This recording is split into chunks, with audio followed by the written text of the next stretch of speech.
Welcome back. Armed robberies continue to be a cause for concern for the police and residents as criminals continue to target innocent individuals, robbing them of their vehicles at gunpoint.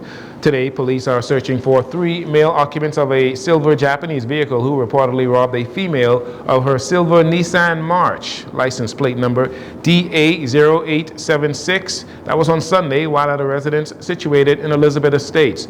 The incident took place around 10:30 p.m. as the victim was dropping off a family member at a location on Commonwealth Boulevard, the main thoroughfare in Elizabeth Estates. Meanwhile, on Bimini, police are investigating an alleged robbery of a man that occurred on Sunday as well, around 10:40 p.m., while at a local bar when he was confronted by a group of males who reportedly assaulted and robbed him of a large sum of cash and personal items.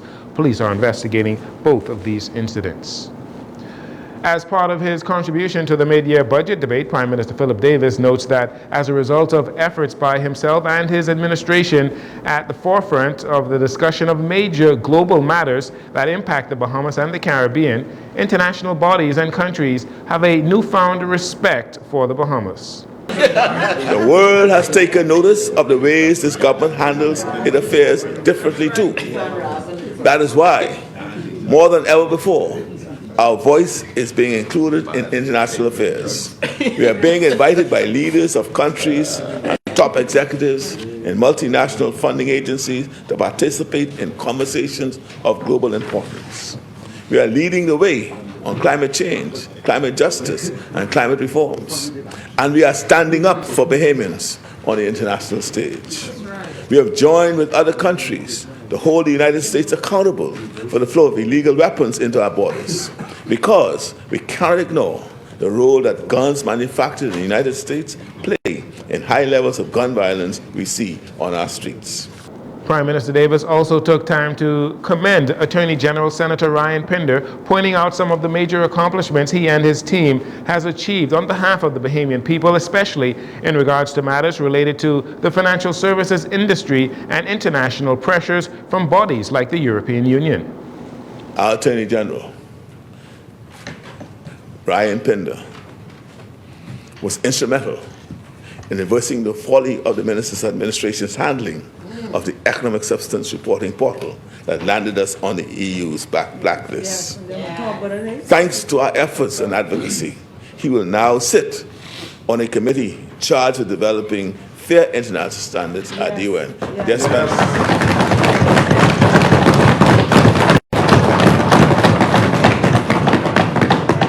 My Attorney General just spent a couple of days in New York at the UN table, working with the working group, setting it up. And part of the lobbying is, blacklisting should be a thing of the past. Again, that's all because of our world, global advocacy, fighting for the Bahamians and our country. Although things have been quiet the past few weeks in regards to the ongoing disagreements between the government and the Grand Bahama Port Authority in relation to millions of dollars the government claims the Port Authority owes for infrastructural and other works that the government has carried out in Freeport over the years, well, Progressive Liberal Party Chairman Fred Mitchell on Friday keeping that pressure on the Port Authority. As I was landing back in Nassau, a young engineer from Freeport walked up to me to describe Freeport in economic terms as a ghost town. He said that something must be done, in his words, to put pressure on the Grand Bahama Port Authority because, in his view, nothing is being done by them. As it happens, I had intended while I was up in Freeport to address the press there, to address the public statement which appeared in this week's Tribune Business, that the Grand Bahama Port Authority is lawyering up. So they have money to hire lawyers, but don't have money to pay the government's bills.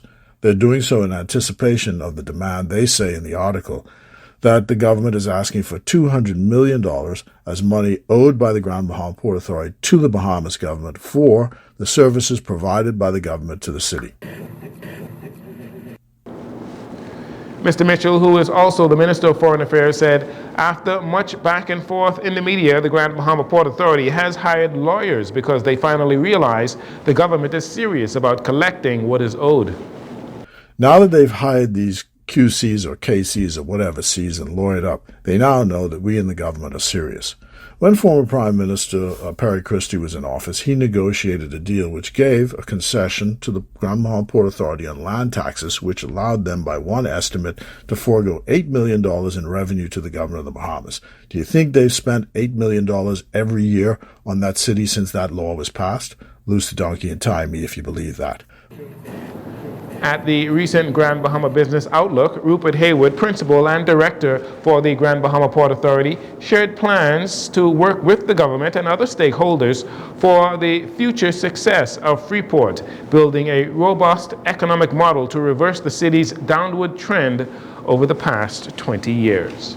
And finally, local NBA fans were excited over the weekend to learn that Kai Jones is reportedly set to work out for the Philadelphia 76ers this week to possibly fill an open roster spot. Jones is a 6 feet 11-inch forward who was the 19th overall pick in the NBA 2021 draft. The struggling 76ers need some help in the middle with star center Joel Embiid out with an injury.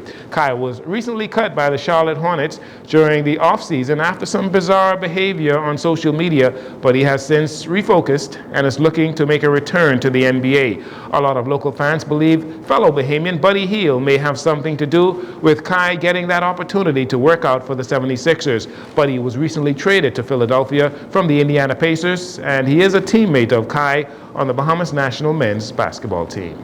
That'll do it for your JCN Evening News. Once again, I'm Jarino Saunders. Thank you so much for joining us.